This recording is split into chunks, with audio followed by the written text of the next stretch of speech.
So I think I'll get this meeting started. My name's Joanne Richards, and I am the chair of Common Ground for Texans. And we are fortunate enough to be co-hosting two meetings with the League of Women Voters, Austin area. This one, which is to look at the consequences of the May 1st proposition election that we had. And then on June 12th, Ross Ramsey will moderate a discussion on the consequences of the legislative session. We have 16 days left in the legislative session. Some of us are crossing our fingers that some things will pass and crossing our fingers that other things will not pass. So we're following it fairly carefully, and we should have a wonderful discussion. Ross Ramsey will, as I mentioned, will host. Cindy Weatherby with League of Women Voters of Texas, and she is their issue coordinator for elections. So she has been following the elections laws very religiously. And I hope that Ross Ramsey will talk a little bit about what happened as a result of the storm and what kind of changes will be made in our energy grid. And I think we will likely have someone talk about criminal justice reform and what's happened in that area based on the legislative session. There are lots of things we could talk about, but we've got to narrow it to some extent. So I think that that's what we'll do. Without further ado, I'm going to turn the podium over to Mike, who is our moderator, and he will introduce our speakers. Hey, thanks, Joanne. Thanks everyone for showing up here today on this nice May weekend. So as Joanne said, on May 1st, we had an election with 8 ballot measures on it. 5 of them passed, 3 did not. The turnout was about 22% of the voters, which is actually considered reasonably high for a May election. People speculate that Proposition B on the homeless camping ban probably drew in a lot of people from across the political spectrum who wanted to cast their vote on that. So that was good. On the other hand, having critical decisions decided by only 22% of the electorate is probably not the best way to do a democracy, but that's what we have right now. So we have our panel of experts to talk about this today. We have Andrew Weber and Audrey McGlinchy from KUT. They're both the reporters covering various aspects of life in Austin. And of course, Joanne Richards, who is our president of Common Ground for Texas, will also be on our panel today. So here's how we're going to do this. We will have a panel discussion for about 45 minutes. I have a number of questions to get the discussion started on the various propositions. We'll go back and forth, get comments from the panel members. Everyone else will be on mute during that time. And then we'll go into an audience Q&A session. You submit a question by typing into the chat, and you can actually type into the chat anytime you want during the meeting. And Hamilton Richards will be recording them and getting copy. And during the audience question and answer, Hamilton will read out the questions for the panel members to discuss. Then after that, we're going to try something a little bit interesting. You'll get a chance to brainstorm with each other on how you think we should go about solving the homeless problem in Austin. And we'll get some feedback from our audience on that. So that'll be an interesting aspect. And we'll tell you how we're going to do that once we get going to that part of the program. So without further ado, let's get into the propositions and our panel members. So we had 8 propositions. The first one, Proposition A, was on the firefighters' ability to go into binding arbitration. It passed with 81% of the vote. Not much controversy there. Not a whole lot to discuss, frankly. So unless any questions come up during the Q&A period, we'll pass right over that and get into what quickly turned into be the proposition generating the greatest amount of public interest. And that was Proposition B on the camping ban for the Austin homeless. This passed by a comfortable margin. And the city council is now in charge of actually putting together a response to this and how they can implement that. They proposed a 3-phase plan. And I'd like to start off with Andrew Weber from KUT to talk a little bit about the 3-phase plan and describe what's going to happen when and how that's going to play out in the city. So let me turn that over to Andrew and give us some background on that, please. Of course. Thanks for having us. I appreciate it. Y'all can hear me, right? It's a new computer. Okay, sorry. Yeah, so the plan that they rolled out is within the first 30 days, they've said they're not going to ticket folks. They're going to focus on education and outreach. They're going to go to camps and say, hey, this law is back in effect now because of Prop B. So after, X amount of time, after 30 days, folks will, if they've been approached by law enforcement or what the city calls its host team, which is a sort of interdepartmental effort from folks from EMS, case managers from Integral Care, and police as well. They sort of go out to encampments to talk to folks, connect them with healthcare or whatever. And they will go to camps, say, hey, this is illegal after 30 days. Folks will be given verbal warnings and written citations, possibly.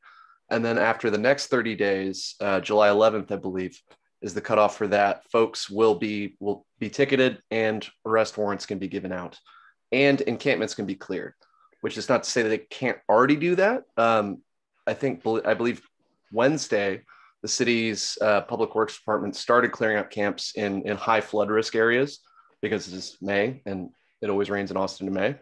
So, but after July 11th, it will be sort of a more concerted effort to clear up camps. And keep in mind, all of this is going on as the city's doing it's what it calls a HEAL initiative, which targets 4 camps around town, Cesar Chavez under I-35, 183 up at Olin, and Pack Saddle Pass down here in South Austin. And it is similar. It's a similar strategy where they go to camps, say, hey, we can connect you with housing services, whatever you need to get back on your feet. And they will essentially take a harder line on not allowing folks to camp in that area. Hopefully that wasn't too long-winded. Okay, no. So thanks, Andrew. I'm curious what people see are the potential problems with this going forward. What are the glitches? Do people have concerns about how the police will enforce this? What is the big concern here? The big concern is, I think, for a lot of the folks who are against Prop B is that you're, as they see it, you're sort of ticketing folks and putting folks in a position where they could get an arrest warrant, and that makes it very difficult to transition out of homelessness. Back when these laws were very much, enforced by APD, that was around, 2011 to about 2018. About half the tickets were not necessarily for camping; they were for sitting or lying down, and which I think is, we call it the camping ban as like a shorthand, but more often than not, the tickets were just for folks resting. They weren't, camped up anywhere. But of all of the camping, panhandling, or sit-lie, as they call it, about 60% of those tickets resulted in arrest warrants. So again, that makes it super, super difficult for someone who's trying to get an apartment, and a landlord doesn't necessarily want to, grant a lease to someone who has a criminal background. I want to open this up to our other panel members, Audrey and Joanne, too, if they had any comments or questions to add to this. I guess I'll add a question because Andrew's really the expert on all this. But Andrew, because I know you've talked to folks experiencing homelessness, like, I guess my first question is, did the folks that you spoke with know that Prop B, that this was like happening? And then secondly, after it's passed, have you had the chance to speak to people? And if so, what have they said to you? Yes, that is a very good question. Like right before, well, in like the weeks preceding this vote, it was kind of hit or miss whether folks like knew this was going to be a thing. A lot of the folks down like by the Arch did, because a lot of those folks are chronically homeless and word gets around. And it's like right where all the service providers are downtown, which is another important part of the discussion of like, if folks can't go there, where do they go? Because that's where all of the services they get are downtown. After the fact, I've talked to a couple folks who have said essentially, I'm not moving. And I will say the city doesn't necessarily, like I said, it was like word of mouth that folks figured out about this. They kind of knew what it was. They kind of had a vague idea of like, okay, cool, this is going to be illegal again. Like it was like a given. They just heard, and then it was sort of a misinformation kind of thing. But since then, like I remember when under the old rules in October 2019, when the council banned camping around the Arch, like I literally had to tell someone that what they were doing was illegal. And there was like a cop right there about to clear up his camp. And he was like, I'm not moving. It was like, it just sort of speaks to the city's, you know, sort of, I don't want to say inability, but I mean, it's logistically, it's a hard task to talk to every single person experiencing homelessness, inform them of like what the new laws are. It's kind of a beast with 1,000 backs in that way.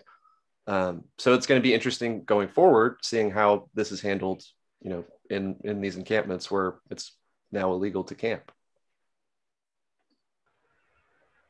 So I'll ask a slightly different kind of question. I gather that there's something called a homeless outreach street team, and that it was begun in 2016. Can you tell us anything about how successful it has been, and you want to describe it to folks? I mean, I can read who makes it up, but I kind of alluded to it earlier. It's you essentially pair a police officer with an EMT and a case manager at Integral Care, or a case manager at the Downtown Austin Community Court, which is the court that handles all of these tickets related to homelessness. And the idea is that you divert them from either potentially going to jail, or divert them from emergency care, which is by and large the biggest expenditure as it relates to homelessness is emergency care. And Texas is aggressively against expanding Medicaid, which would solve a lot of these issues as far as costs related to homelessness. It's been very successful, but at the same time, it's a relatively, I mean, I think at last check, I think there were 16 people, including, you know, essentially like split between 4 departments. So they're overworked. Like they were, and they do really, really, really care. Like one of the officers, Shelley Borton, is just like very, very dedicated. Every single person experiencing homelessness downtown knows Shelley. Her name is Michelle, but everybody calls her Shelley. They're overworked. They work as much as they can. And it is something that the city is sort of leaning on the strategy as a model to solve all of this. And at the same time, trying to expand it as much as they can without diverting resources from all of these departments, because it's a hard model to scale up, but when it does work, it's super effective. I think 2,000 people or 2,300 people were diverted out of emergency care last year when they had interactions with the host team, excuse me. And I believe 1,800 people were diverted from jail. And if you consider the population of folks experiencing homelessness in Austin is officially, it is just over 2,500. So it does, when it works, but it is resources wise, it is, you know, kind of a strain sometimes. So Andrew, I had one other question. Is the homeless population in Austin seasonal? In other words, in the summer, does the population decrease because it's too hot here, but in the winter it increases because it's a moderate? That's a weather good question. conditions? I can't rightly say, just because it is one of those things where it's just they do a once a year count, and they do it in January, and they do it in January because that is, when the folks who are going to be outdoors are going to be outdoors in January, if that makes sense.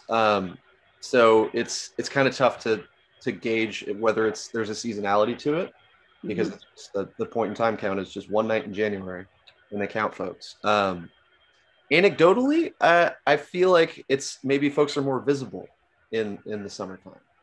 Again, that's anecdotal. I can't really back it up with hard numbers.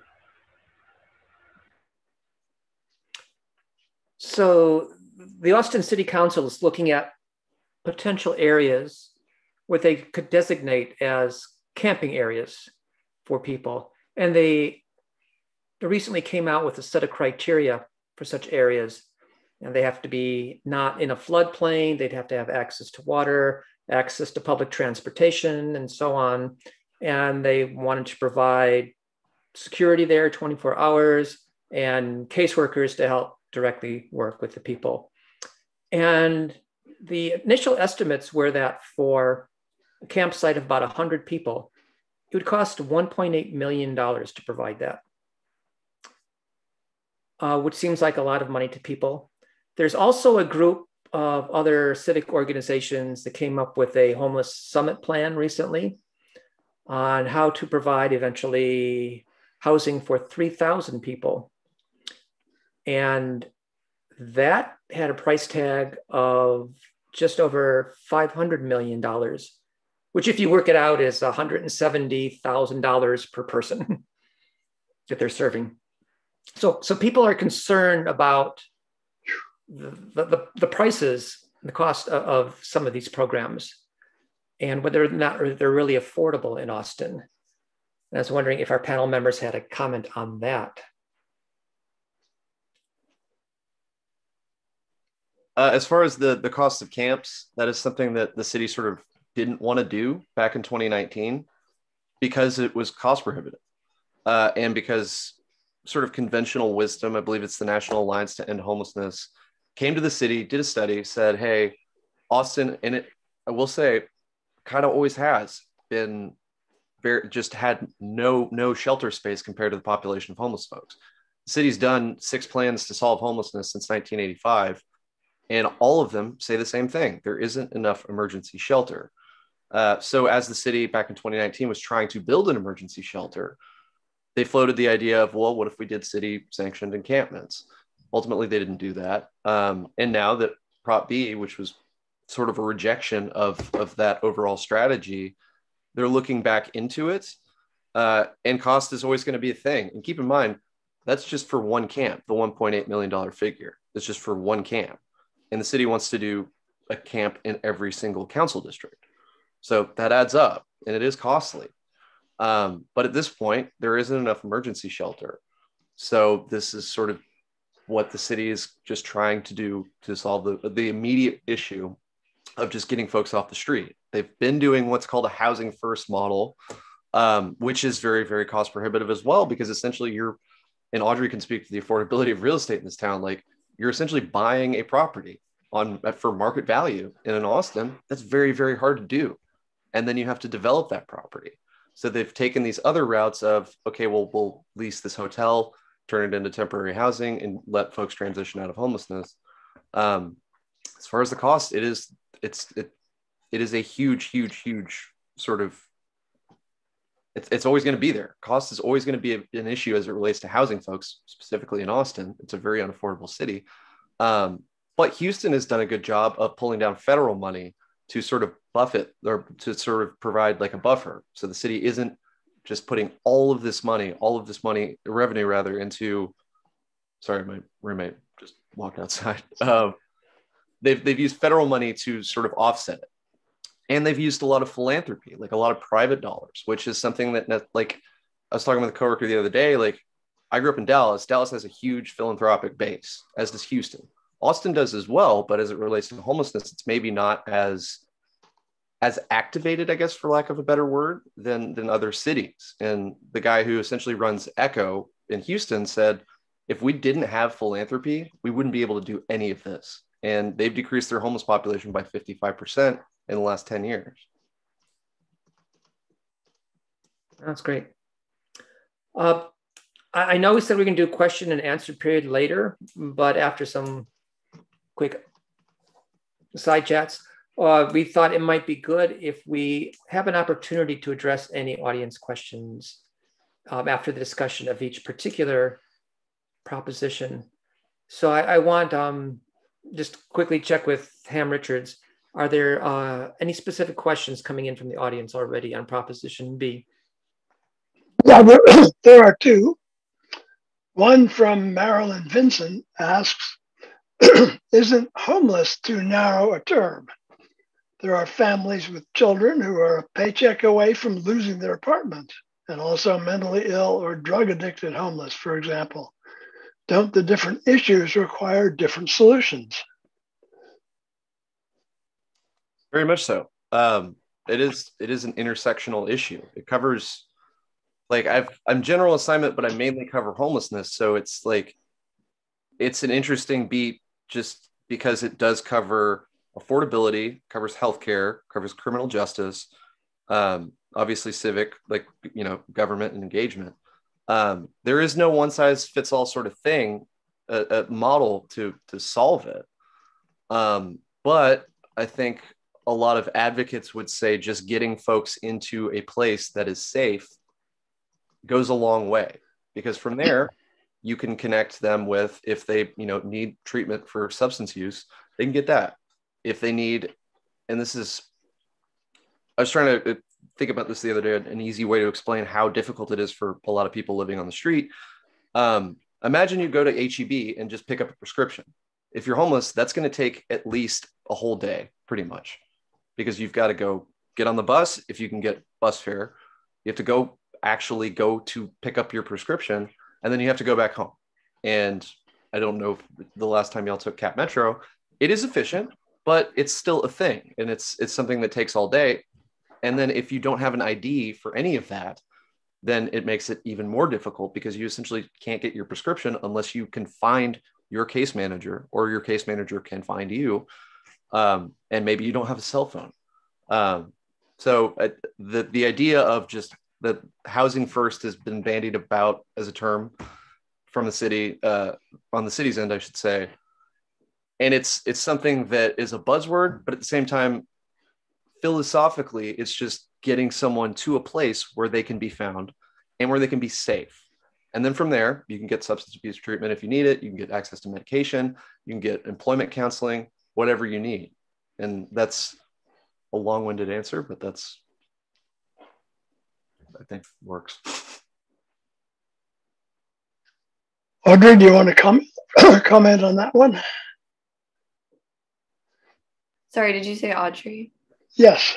Oh, okay. Yeah, I mean, the thing I'll just add, because I cover housing stuff, and I often interview, or maybe not often, but I sometimes interview folks who are, I think, staring down the possibility of homelessness, of not having a place to go if they lose where they're living. For example, this week I did a story about there's been a sort of cropping up of landlords who are beginning to use this, really until now, state law that housing advocates, tenant advocates hadn't really heard about, which allows landlords to end a lease early if something unexpected, such as a natural disaster, such as a February winter storm, has damaged an apartment beyond repair. And so landlords in certain parts of the city at certain complexes have started doing that. And the law allows them to give people just 7 days notice to leave. And this is happening at mostly low income apartment complexes. And so I didn't actually, the folks I had spoke to were either fighting the kick out from their landlord, or luckily found another place to go. But I did speak to a tenant advocate who had spoken to a woman who had a young child who ended up in her car. She ended up sleeping in her car after this happened, after the landlord ended their lease early. And so I think as we talk about on affordability, as we talk about, natural disasters that take some of our older apartment complexes offline. These are folks who are staring down homelessness. And so it's all connected, as Andrew said. And so, yeah, I think that's the end of what I wanted to say. Thank you. And Jessica Foreman has a question, which she will read herself. Hi, yes, Jessica Foreman, Director of Advocacy for the League of Women Voters, Austin area. I was kind of curious about the enforcement angle of this. Since the city has put out this plan to kind of slow roll in a way to make sure everyone's aware that the camping ban has passed, there's been a lot of discussion from the Save Austin Now folks who supported the passage of Prop B to immediately enforce the ban. And as we have seen, some additional pushback from lots of different groups, not just Save Austin Now, on the cost of city-created camps. So my curiosity and question is, what does enforcement look like? If you do a criminal citation for someone, if it's a Class C, that's a non-jailable offense. And then you've got people experiencing homelessness who can't get court papers and are unlikely to it's going to have difficulty going to court, but you can't have somebody in jail because they can't pay a fine. That's a federal lawsuit right there. So what kind of cycle actually happens to enforce the ban? And that may be a question you can't answer, but I'm curious what you think on that topic. Yeah, it is. I mean, it's more often than not, a lot of the tickets just go ignored. And that results in an arrest warrant.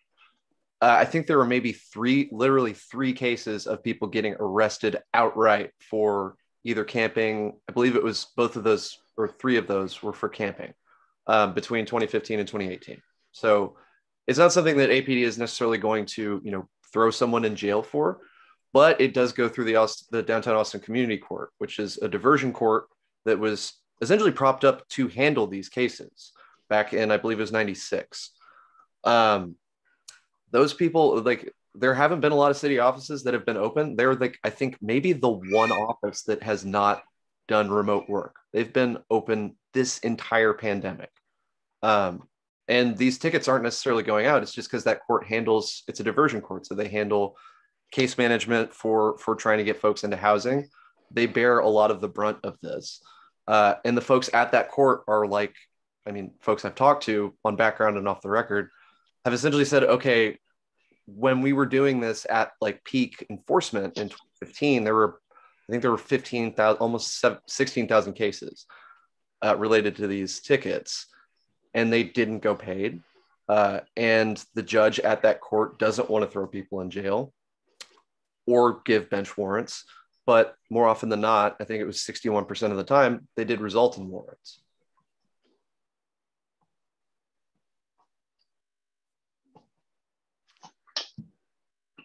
So I had a question, or just a comment. There's an article in the LA Times that reports that permitted tent encampments are being used up and down the Pacific coast.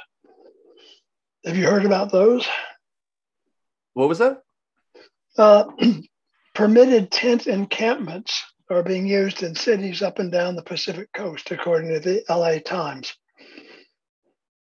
I had not heard that. I mean, ideally, it would be similar to what the city's thinking about, right? Am I misreading that? Yes. Yeah. Apparently, it wasn't too expensive for those. Right. I think Pacific Coast cities. I think some of the costs, as far as the sticker shock of the sort of framework they laid out, the city laid out yesterday. I think I know it was at 5:17 p.m. because I thought they were going to release that memo way earlier. The sticker shock is that the city wants to not necessarily have folks set up in tents. They want sort of micro homes. So if you go to the Esperanza community, which is the state sanctioned campground that's run by the Other One Foundations, they just set those up. And it took them, I think they didn't have to do a capital campaign. They ultimately got a donation of $2 million to set up those essentially tiny homes that were built by the folks who live there. And it, they would argue it's a more humane way to do things, as opposed to just letting folks set up a tent and just sort of camp in the elements. Okay. Just a reminder, people can ask questions by typing them in the chat. Yep, Joanne. I've got two more. Okay. Paula asks whether, or she says she has heard something about a HEAL, H-E-A-L plan and a summit plan. What's the difference and the timing for these? So the summit plan is a grander scale, like longer term plan to house 3,000 folks over 3 years. And they want to, this was sort of a, and I don't like this term, but stakeholders meeting. The city uses it all the time and it just bugs me. That's a me problem. But so ECHO came together with the city and Downtown Austin Alliance and Austin Justice Coalition, and essentially tried to game out a way to house 3,000 people in 3 years, leaning mostly on a voucher-based system in which ECHO or other service providers connect folks with landlords who would be amenable to housing folks who were previously homeless. That's another sticker shock situation as far as the cost of it. But a lot of it isn't necessarily infrastructural costs. It's just offsetting whatever you're going to pay a landlord, incentivize a landlord to house folks. The HEAL initiative is different altogether. It was sort of it's very similar to what Houston did, in which you have this camping ban, you have this enforcement ability. So there is teeth with that, but it's paired with the sort of connection of folks to housing services. So you go to camps and you say, hey, this is the law. You're not going to be able to stay here, but here's this person can connect you with housing and navigate you through that process. And then the city is going to essentially discourage camping. It's now illegal to camp at these places, 4 places across the city. But it was more of a response as I read it, kind of a response to pushback on Prop B, and getting Prop B on the ballot. I think the city just sort of scrambled and said, okay, we should do something, because clearly people have opinions on this. It's on the ballot. And that was the sort of the plan they came up with.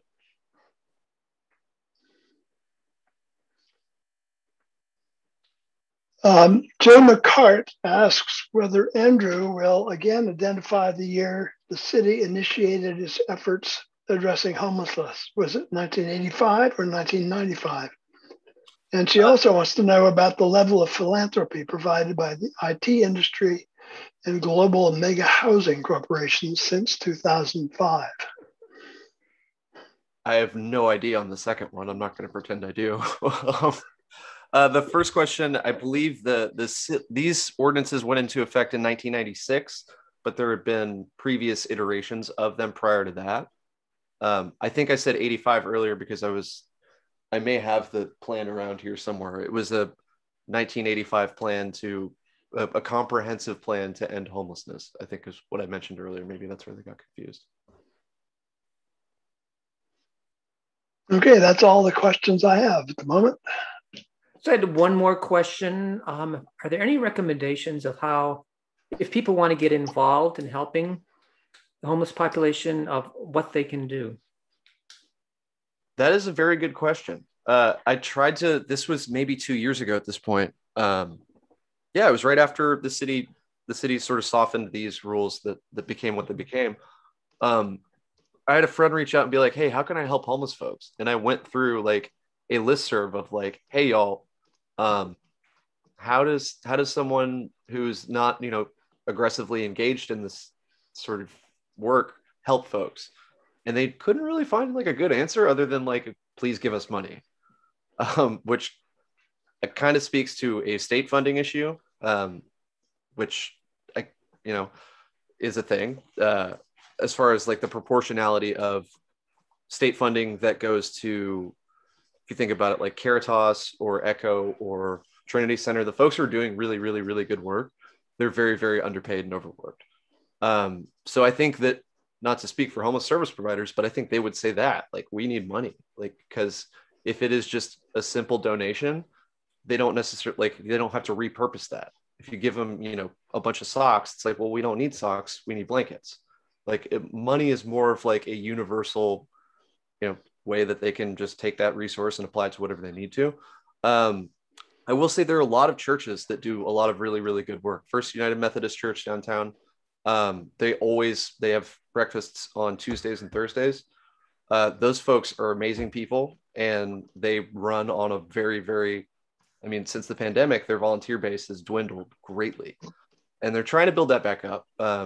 And Sunrise Church down on Menchaca, excuse me, in South Austin does very, very similar work too. And they're always asking for volunteers. So yeah. I'll throw in 2-cent promotion for Central Texas Food Bank also, who help more than just the homeless, the people who are one paycheck away from being homeless too. Okay, good discussion. Any other questions there, Ham?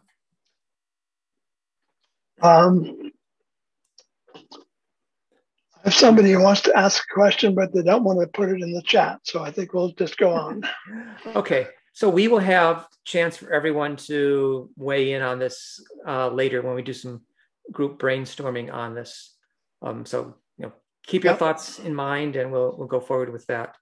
But let's go on to some of the other propositions on the ballot and get a chance to talk about the possible implications of those. So the next one was Proposition C regarding police oversight, which did pass.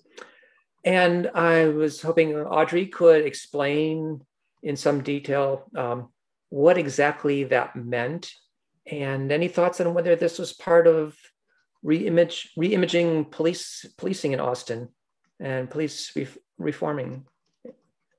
Audrey. Yeah, sure. So Prop C is kind of a funny one because it doesn't necessarily do anything. It just gives the city the option to now do it. Essentially opens a door, so we just haven't walked through that door yet, to provide a not great analogy. So what Prop C, which as you mentioned passed, does is it allows the city, if it wants to, and this would require a city council action, a city council vote, to move the Office of Police Oversight out from under the purview, the management of the city manager's office. So folks may know, we have a city manager who oversees the majority of our city departments, and including the Office of Police Oversight. And there has been some interest, I think Councilmember Greg Casar was the one who brought this forward, of sort of making that department a standalone, sort of a silo, or what's like entirely independent department, kind of like they've been comparing it to the city auditor's department. So, they kind of, as you would want to, you want a department that's auditing the city to kind of stand alone and not have anyone who may have ulterior motives kind of weighing in. So that's the thought behind this. So Prop C basically says, okay, because this is part of, that was written into the city charter. Okay, now we have the option to do something else with the Office of Police Oversight. But again, that's going to require a city council vote. So nothing's happened yet. And as for the question of, is this part of reimagining public safety discussion, I'm not sure if it's explicitly, but my answer would be yes, right? Because the timing of this and we're having the city's been hosting and, put together a task force and is really keen on doing what it calls reimagining public safety, which I just call like PR nonsense speak. But what it means is like reconsidering what our police do. Like, should police respond, for example, to mental health calls? Should police respond to XYZ, or can we send someone else to handle that? And so I think the intention behind this is, should a department like the city auditor, who investigates part of our city, in this case, the police force, be entirely independent. And so we'll see if that's what the city council wants, but now they have the ability to do that. Okay, so probably motivated by the interest in reimagining the police force. Yes, for sure. Yeah. Were there any comments from the other panel members or Ham from audience questions on that? Nope. I have a question. So it seems to me that when one talks about reimagining the police, if I come back to the question of homelessness, and we talked about the homeless outreach street team, is reimagining police basically creating a similar thing for the police department, so that when they go to a situation where they know that there is someone who with a mental disorder, that they have a team that they could call upon right away to do that. I mean, it seems like the appropriate pattern. Yeah, absolutely. And that's something the city does do to a certain extent. It kind of depends who's available when a call comes in and what the nature of the call is. So, for example, in February, the city changed its 911 call script to now include, so if you were to call 911, so I've been told, I haven't tested this out because obviously I don't want to do that because I don't have an emergency, but apparently, if you call, you'll hear, 911, do you need police, fire, EMS, or mental health services? So you can now choose that. For the first couple of months, a counselor was only available for a certain period of time, but now I've been told counselors are available 24 hours. So you could get transferred to a counselor, but it really just depends. If you, for example, disclose that you have a weapon or that you have the intention of hurting yourself or someone else, the city's stance is that a police officer is the person that needs to respond to that call. Now, police officers with APD now get 80 hours of mental health training. And there are folks that can go out with them that are not, that do not have weapons, that are not, officers. They're mental health specialists or counselors. But again, that depends on people's availability. And then again, it depends on the nature of the call, because police generally what they've said to me is they don't want to put, an unarmed citizen in danger if they believe there's that kind of danger. But yeah, these calls are so tricky because, folks can say they have a weapon and they really don't, because they are potentially looking to harm themselves. And so they kind of want the police to come in, guns drawn. And so these kinds of calls are really tricky. But I think that is one example of how the city is trying to understand how it can better serve people with mental health crises. And then I think the other end of that is like healthcare, right? I think a large part of this is people not having access to mental health care.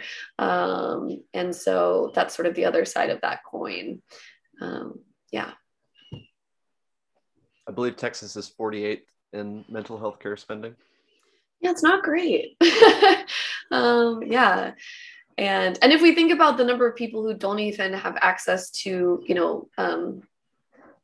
like healthcare for physical issues, I think in our society, we often think as like mental health as sort of a secondary to, physical health. And so it doesn't really, and there's also stigma around it. And so there's a lot of barriers to people seeking help or even getting that help. And it can get to the point where the person helping them or attempting to help them is a police officer, which we know some of those calls don't end well. And so I think the question is that the person that should be sent out to these calls? So I want to suggest that when we get into the brainstorming session about solving homeless problem, one of the things people might want to talk about is what is and what is not the role of the police in addressing the homeless problem. That should be some interesting discussions. Any other questions or comments on the proposition about police oversight? Well, thanks, Audrey, for that background. That's helpful. Proposition D moves the date of the mayoral election, I believe, into November with the other national elections, which passed by a 2-to-1 margin. Nothing terribly controversial. It certainly increases the turnout for the mayor elections, which is a good thing. Although there may be some concern that it equates the mayor politics now with some other national politics issues. But it clearly was the preferred option in the election.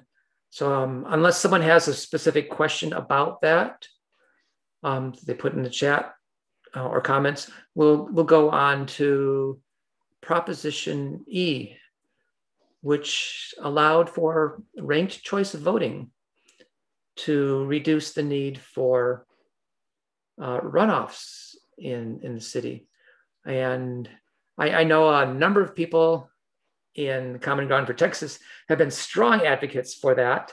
So I want to let, in particular, Joanne and Audrey address that.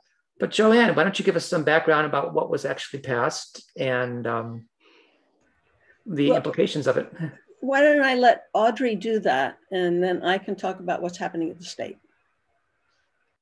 Sounds good. Yeah, and Joanne, please feel free. I know you're an expert on this, so you can fill in any holes that I may miss. But so yeah, folks approved ranked choice voting, but as far as my reporting shows, doesn't look like we're gonna get it in the city of Austin. So fun exercise. But so yeah, so basically what people decided, so folks who may have lived in other places that have ranked choice voting, what this would allow is you could rank up to 5 candidates if there's that many. And oftentimes in city council races, we have that many candidates.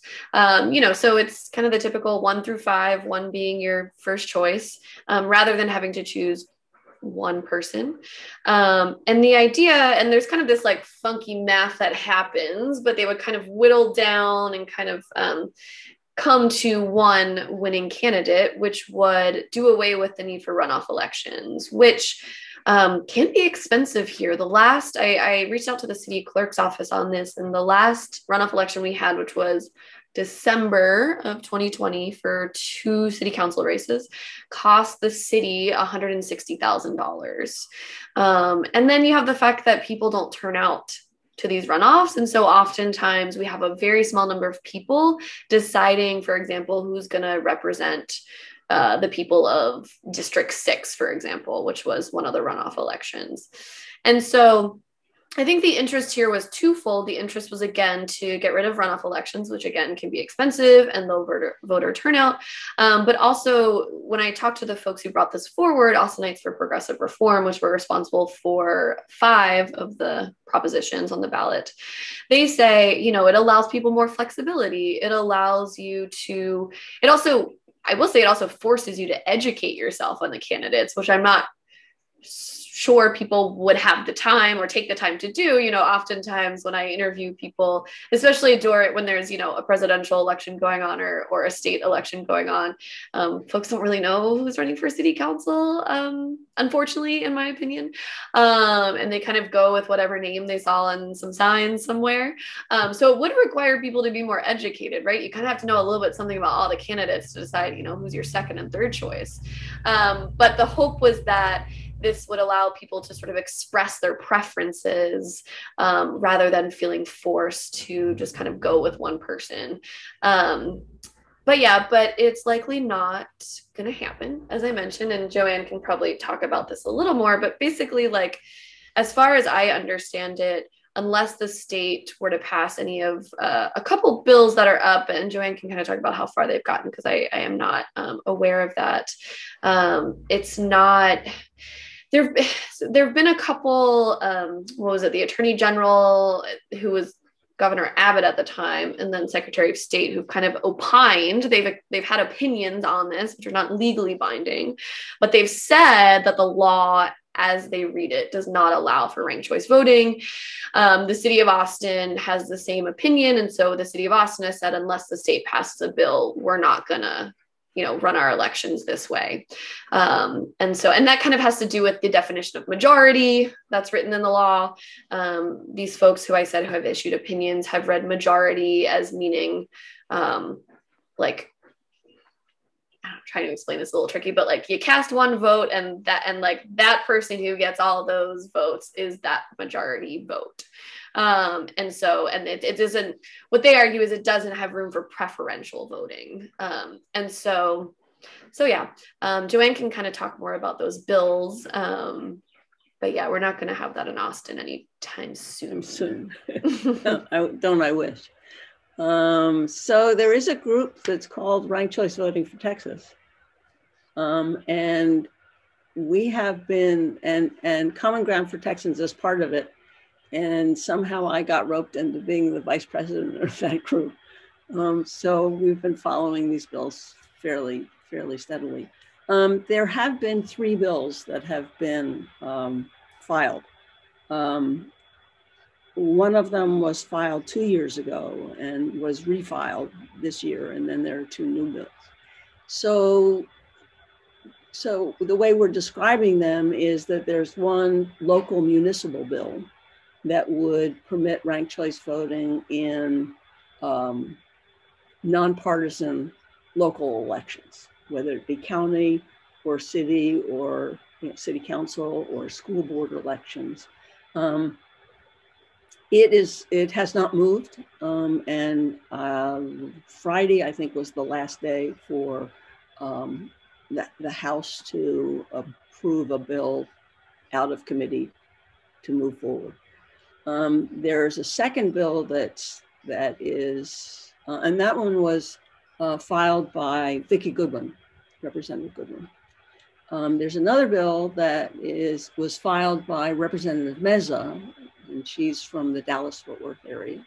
And that bill requires party primaries to be run by ranked choice. And it did not go anywhere the last session, and it didn't move this session either. I know why. I guess she would prefer that it be either all or none, right? Either all the party primaries rather than a Democratic primary being run that way and a Republican primary being run a different way.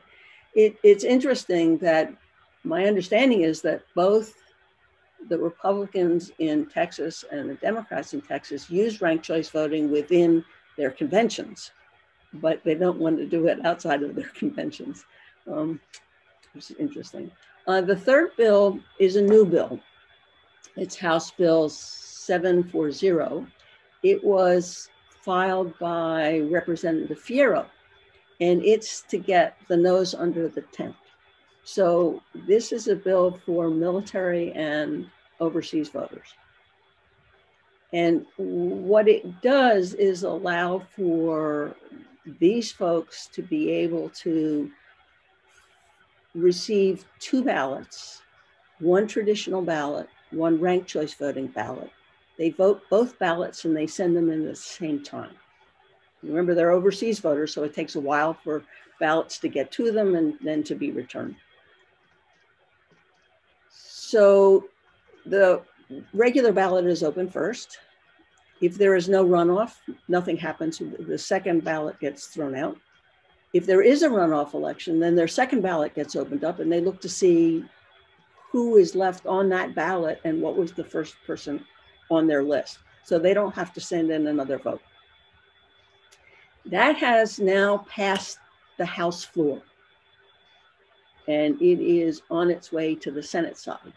We don't know where it's going to go in the Senate. We don't know if it will go to the State Affairs and Senate. That's probably the most likely place. And if I were to predict, I would tell you that 7/8 of all of the bills that go to Senate State Affairs die. So I don't know whether it has any traction, but there are quite a few Republicans who represent districts where there are military bases. And so, and when there's a military base, then there are often families who live off the base and are therefore their constituents. So it has more traction. It's a permissive bill. It doesn't require this to happen. It permits it to happen if it passes. The same thing was true with the municipality bill. It's a permissive bill. It allows it to happen if local jurisdictions want it to happen.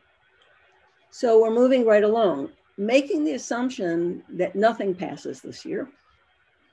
This new strategy will be to see if we can write an act for the next session where we ask the Secretary of State to do a pilot with 3 counties, 2 small counties and 1 large county, to develop ranked choice voting options for those counties, test it out and see how it works.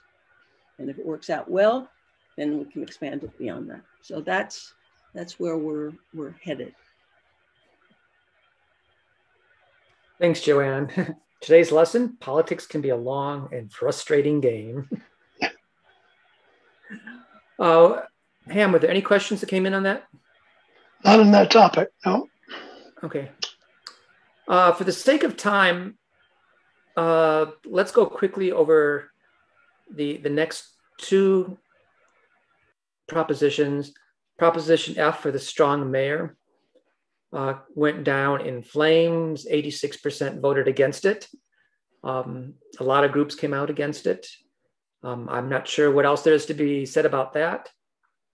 Proposition G was creating an 11th district for city council. That also lost, but by a closer margin. Were there any thoughts or comments from our panel on either of those?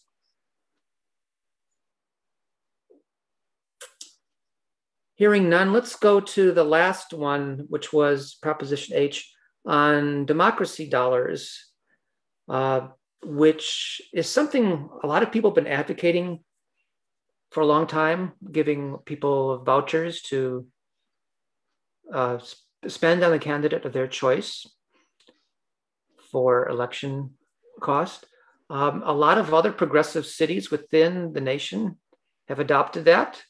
It was hoped that with Austin being a progressive city, we would also adopt it. However, in this particular election, it did not pass.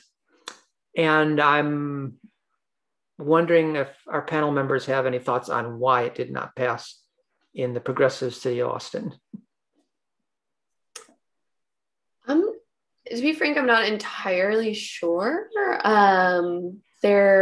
I may be mistaken, but I did not encounter any groups that formed to oppose Prop H.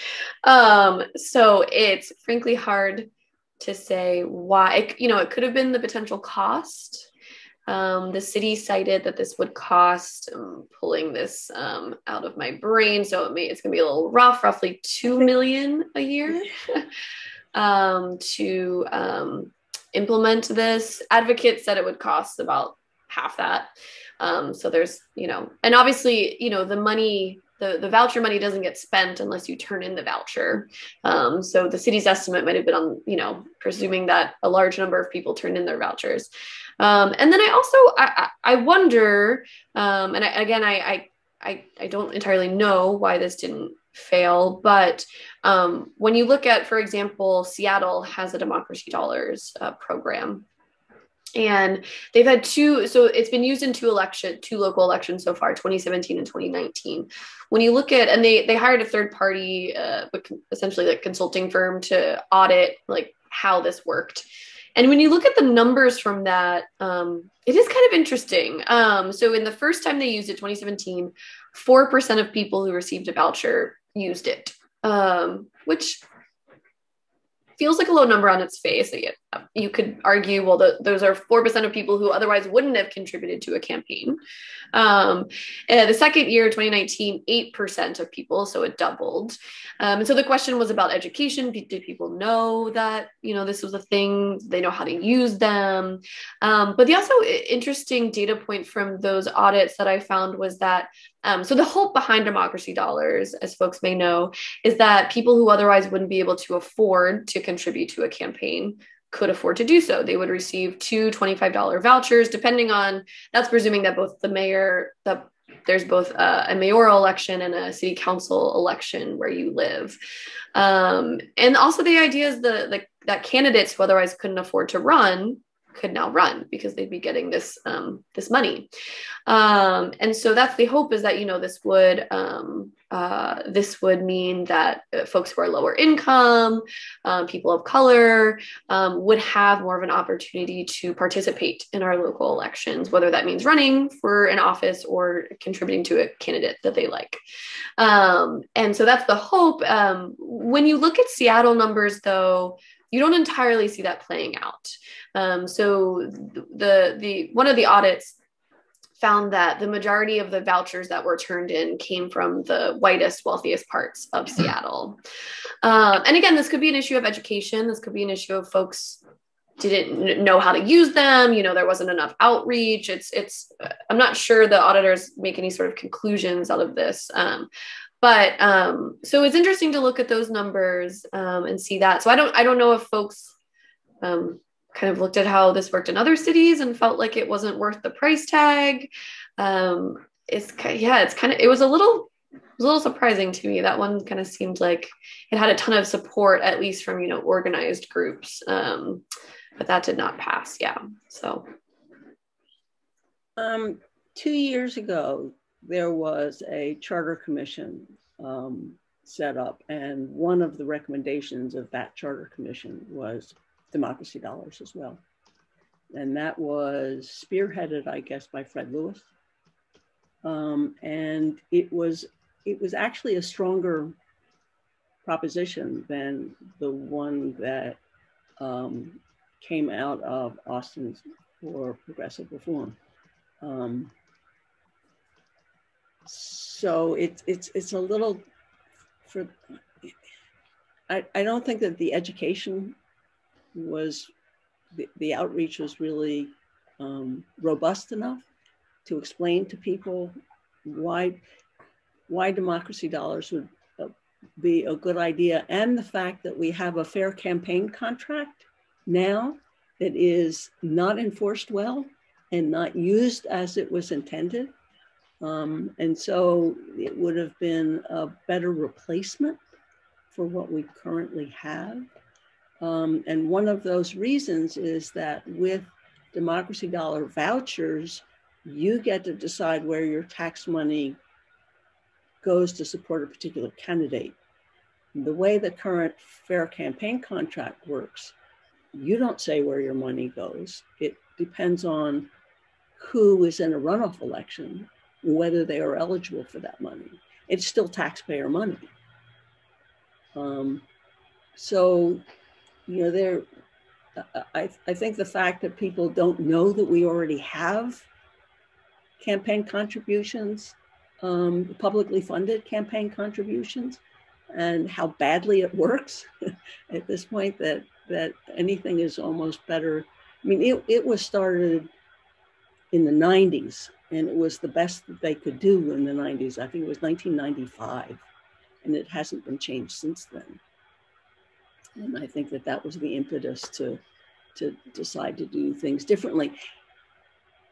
And I must admit that with ranked choice voting and with democracy dollars, most common criticism that you get for both of these is that it's hard to educate people how to do this. And my response has always been, for ranked choice voting in particular, that Cambridge, Massachusetts has been doing this since 1941. So it's not new. And that what you're telling me is that people who live in Cambridge are just a whole lot smarter than people who live in Texas. They can understand how to do this, and have been doing it for generations. And we're just dumb. They have Harvard there, Joanne. Yeah, but we have UC Austin here. I know, and they have MIT too, right? And they're a whole lot smaller. But the whole education thing, we all know how to rank things. We rank things all the time, every single day. We are asked to rank, whether it's 4 stars or 5 stars or 3 stars or 1 star, or whether it's 5, 4, 3, 2, 1. We all get to do it. And one of the things that's happened with ranked choice voting amongst candidates is the kind of campaigning that they do is different, because they're not bad-mouthing the other candidates, because if you're not their first choice, they certainly want you to be their second choice. So they can't badmouth candidates because they need your vote.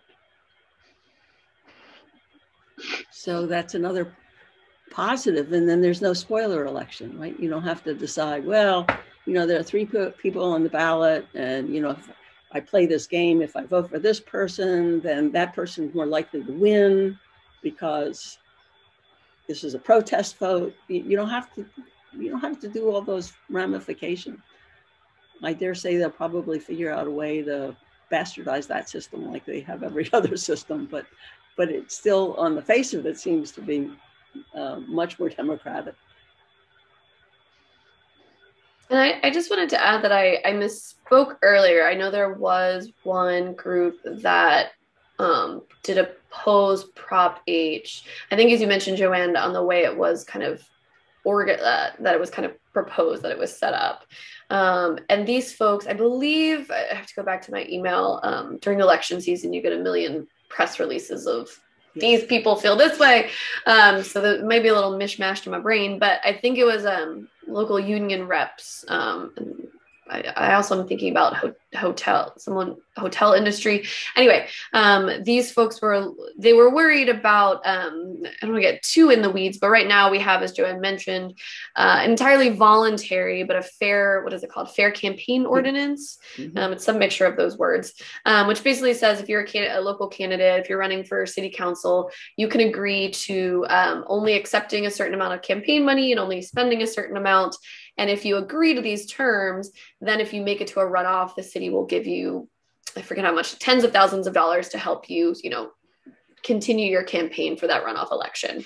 But historically, it hasn't, people don't really participate. It has really low participation.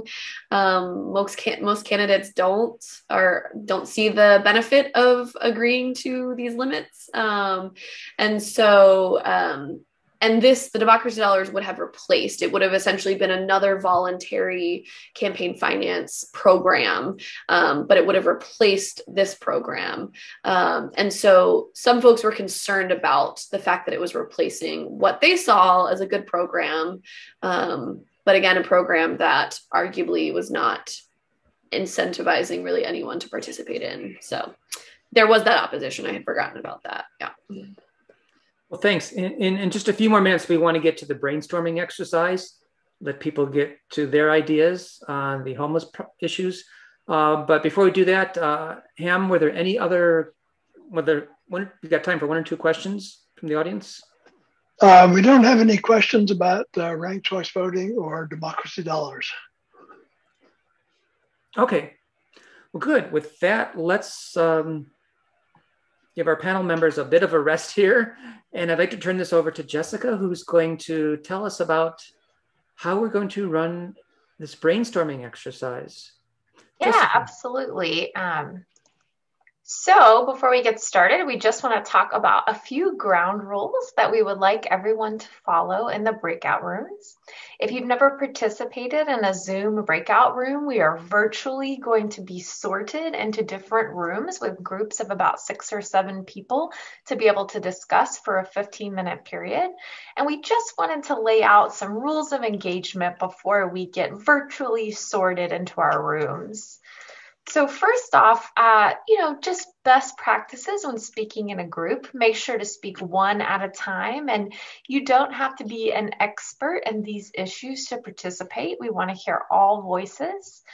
Be concise and stay on topic. Obviously, there's lots of things we can discuss, but we're particularly thinking about the implementation of Prop B here. Help everyone participate. Don't let it just be one or two folks kind of dominating the discussion. Listen, reflect, and ask questions. There's probably going to come up where some folks are going to disagree on different things in the group. That is healthy and normal, but some ground rules for how we want that to work. Focus on the issue that you disagree with, not on the person, and do your best to understand the pros and cons of every option. As we've seen, there is not a perfect solution that anyone's going to come up with, so really think through what other people are saying. Seek first to understand, not necessarily to have yourself be understood. And this is a public discussion, not a debate. The most important thing we want everyone to remember is that we are talking about our neighbors. Persons experiencing homelessness in Travis County and in Austin are our neighbors. They are citizens of the city, and we want to be respectful with how we refer to them.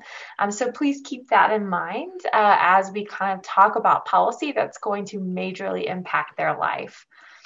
So the question is, if you were on city council, what would be your recommendation to help solve our homelessness problem? This is going to be a 15-minute discussion, and we ask that each group will pick a reporter to kind of take notes over what the discussion entails so that when we come back to the group, your reporter can report out. Once we get in the breakout rooms, everyone will have the ability to take yourself off of mute. If you're watching without a microphone, there'll be a chat feature. You can type that in as an option. And if you'd like, we'd encourage you to turn on your camera. You can turn it back off when we come back into the big group if you'd like. And if you're having any technical difficulties, you can leave the room and come back to the main room where Ham will be here and he'll be able to help you. All right, with that, Ham, are we ready to go? Yes, we're down to 13 participants at this point. Maybe do two groups. So I think two groups, or at most three. You prefer two? I think two, just in case some folks maybe have technical issues. Yep.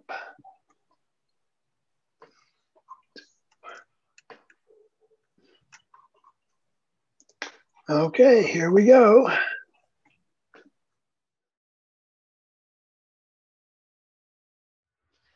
Okay, we're all back. Okay. You have to unmute yourself. Jessica, did you want to lead us through a quick summary? Yeah, basically, so we can, Paula was our note taker. So Paula, let me see if I can, you should be able to unmute yourself now. Let's see, would you like to kind of go over the main points our group discussed? Sure, it was a good discussion. It was quite a lot, so I'm not sure how much I can condense it all into. Although at the very end, we were talking about it. It becomes, we think there are good models already in the environment that we need to make those scalable.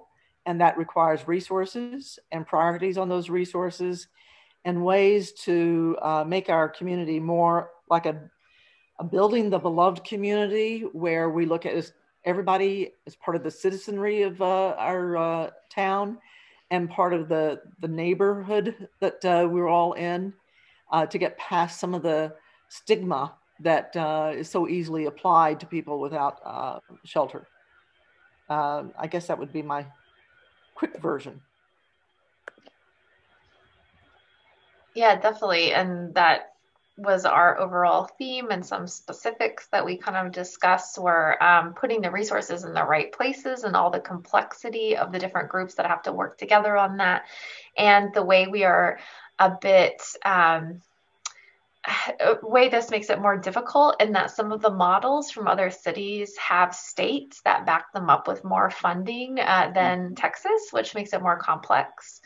And one particular point we talked about is in the short term, there's lots of plans for opening new shelters and making transitional spaces, and those are often fought by the local neighborhood associations. And that maybe us as neighbors need to be more welcoming, because housing and spaces like that would be better than having folks camp, but they have to be put somewhere. And so NIMBYism was kind of the acronym that came up. So lots of really good discussion and lots of folks in our group that had worked on this for a very long time, like Pat. So group number 2, who was y'all's person to report out? We didn't select one. Oh, does that so mean I guess maybe I'll try to do the best I can, and if I've forgotten something, please chime in. So one of the things that we talked about was I asked the question of, how did Houston end up getting the money that it got in order to address its homeless problem, and the answer was that money came from HUD down through the channels that be and went to Houston to address that problem. So I asked the question, well, can Travis County then apply to HUD? In other words, not top down, but bottom up, and do that same thing. And Andrew thought that was an interesting idea, and we hadn't talked about that. There was another question about what is the root cause of the high cost of living in Austin? That the property values have gone out the roof at this point. And without taking a look at how that property value has skyrocketed, then it's difficult to determine how best to address the problem. Another was that we have an IT community that's quite extensive here, and they're given various breaks when they come here, tax breaks and so forth. Why aren't we asking them to take some responsibility in addressing this problem? Because many times their tax breaks cause our property taxes to go up, and therefore those who are benefiting are not those that are paying. So that was another question. And then the other point was, the not in my backyard issue. And so we thought, well, why not have whatever facility is put in one district to be multiplied that by 9, and so that there is an equal one in every district. So every district has takes the responsibility of supporting the homeless facility that's in their district, rather than always going to the same place. So others who are in the conversation, please jump in. Well, Elon Musk did tweet that Austin needs more housing, so probably that fixed it, and we can just go.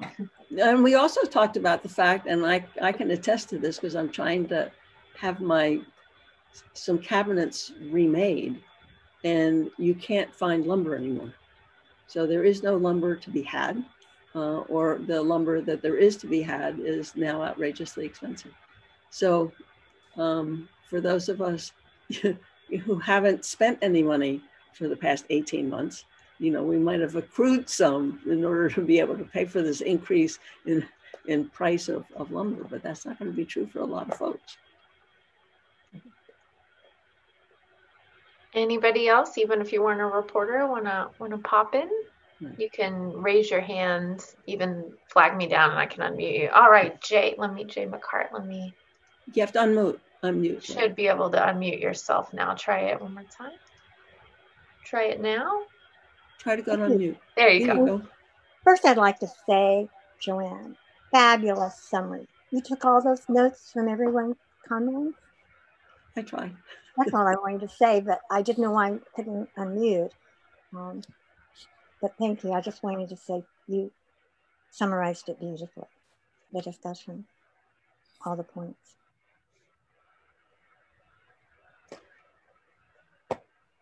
Well, Jane McCard had 3 questions about cool. about homelessness. Do you want to ask them now?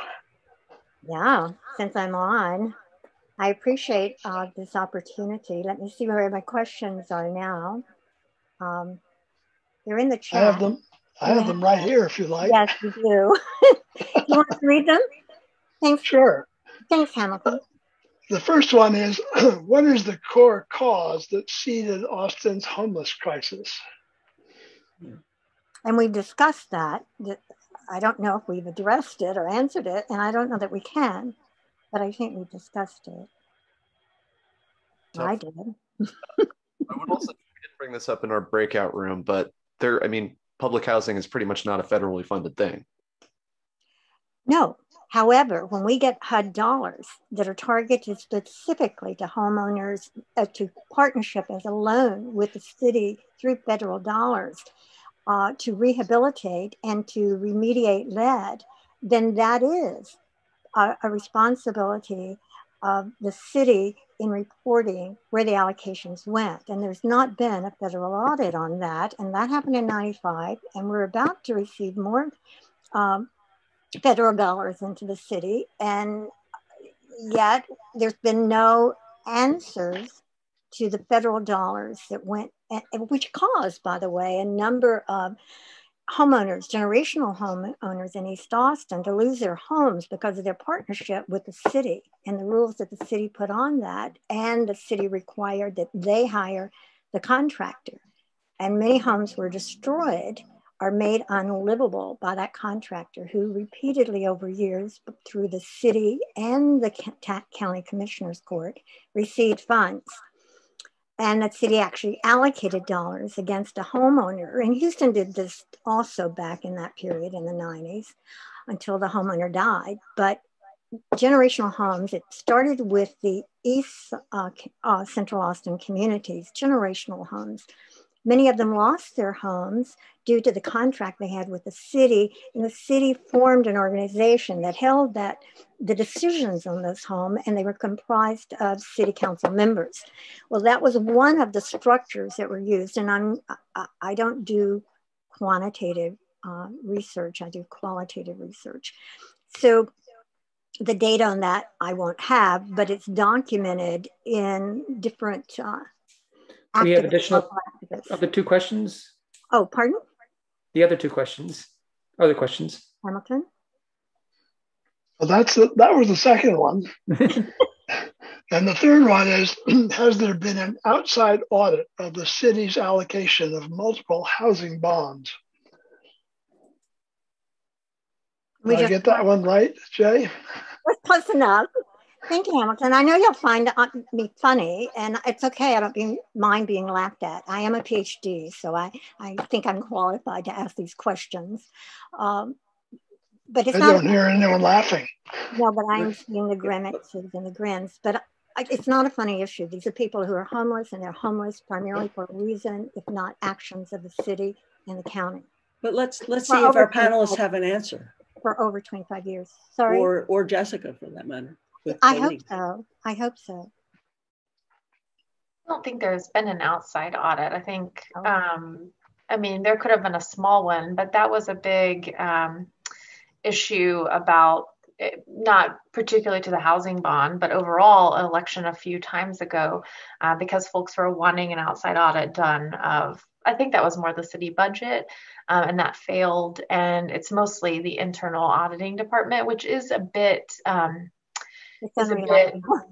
yeah, it's a little, I'm blanking on the right word to use, but it's a little bit more independent than a normal city department and is appointed in a different way instead of just answering to the city manager, right? Because there would obviously be a conflict there. So I don't think so, but Andrew or Audrey might have I guess it would depend which bond, we passed affordable housing bond in 2018, that money's still being spent. So they'd likely want to audit. Well, I guess I guess it would make more sense to audit it as it's happened, because, you know, if the money's spent, and then we audit it and find out that it was poorly spent, which would be a shame.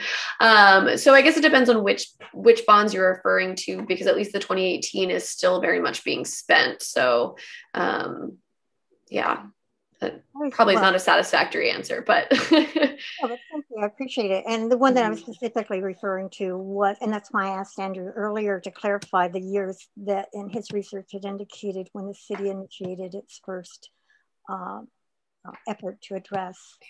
And the 90s.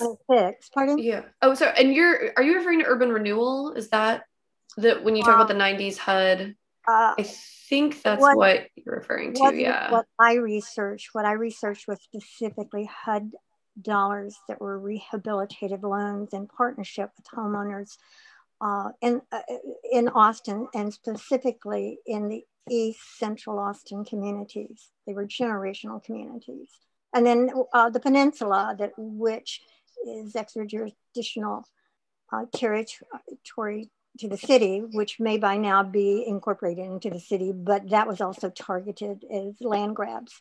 So those no answers have ever come, and every new council member discharges and sidesteps and seem to continue to cover up specific, or they get, and the staff that's involved end up being signed and moved on to other cities. So I'm not a quantitative, like I said. And have you written about this? Because I would love to read if Jay Morgan, which is my pen name. Yes, 2009, I wrote about a 6-page expose, and it was posted on, I think the Gray Panthers. I'm a Gray Panther member. The Gray Panthers published it, and the Green Party worked with us as well as advocating to get the county and county commissioners court and the city council members to address. And we've asked them repeatedly actively since 2005 to address these concerns. And no one does. It may be brought up in their campaign, but it's never literally addressed. I think Pat has a question. Or comment. You need to unmute yourself, Pat. I think you should be able to now. Yeah. Okay. There he goes. Am I muted now? Yep. Yeah, I remember the article that the Gray Panthers put out. I also remember one of the problems was back when Bush was governor, and he was contemplating running for president, that there was a problem with the state agency that interacts with bonds over the housing interacts with the developers. And there was a bunch of money shuffling going on there, and a bunch of corruption, and a bunch of the people on the board that run that state housing organization or department, whatever it is, resigned. But I don't think there was ever any investigation into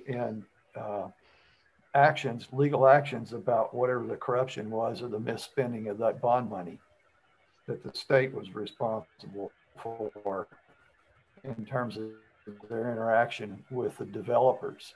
In other words, creating new housing that included, low income, homeless, disabled, etc. I have a question for Andrew, if I might, and that is any of the COVID relief money coming down from Washington to the states and therefore to counties, is any of that designated for homeless populations because of people have basically been out of work and evicted from their homes? I know that evictions stopped, but only temporarily.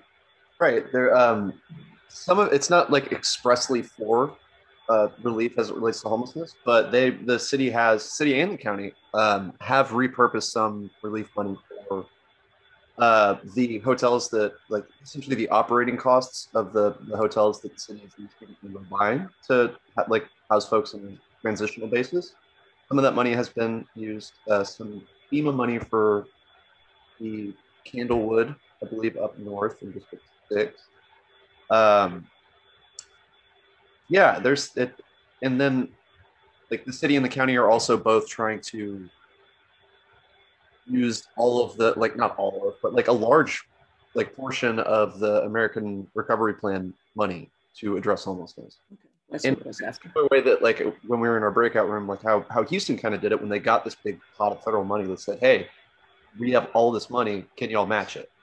I think the city and the county wanted 240 million of the ARP money toward homeless, essentially incentivize folks to be more sort of philanthropic and aggressive. Thank you. You about ready to wrap this up? I think so. Great. I want to thank our panel members, Andrew and Audrey and Joanne, and our discussion facilitator, Jessica, and all of you who stuck around because you take the obligation to be informed citizens of a democracy seriously. That's a really good sign.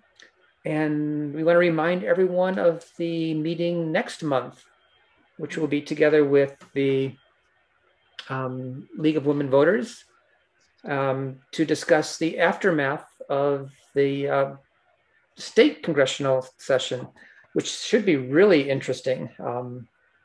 Who knows how that's going to finish out? Yeah, May 31st is the last day. So we're all heaving a sigh of relief. It can't come too soon enough. Yes. Except for House Bill 740. That one's got to get under the nose and out. Okay, thanks again, folks. Really appreciate it. Thank you all very much for taking part. I appreciate it. Night.